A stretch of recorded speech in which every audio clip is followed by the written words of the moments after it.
bahala sa kagulyang kalibutan puno sa kasakit.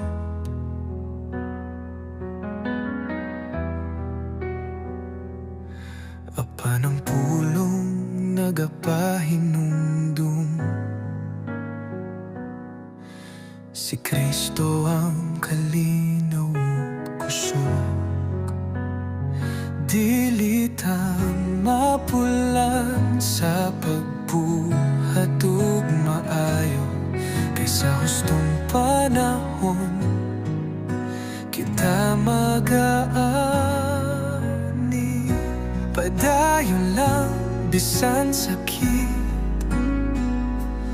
ang Ginoo maguban sa tanang lakang.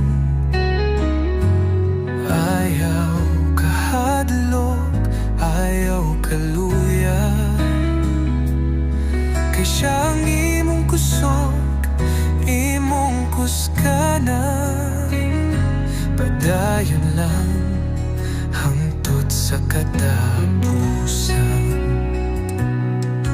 Tunay panahon sa kahayag, tunay panahon sa kangingin.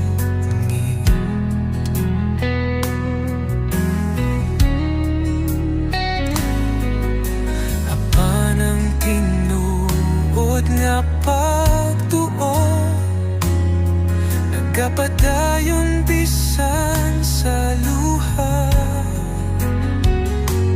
Dagan kita sa lumbang nga gibutang sa atong atubangan, na may pagkamainang tuson na nagtanaw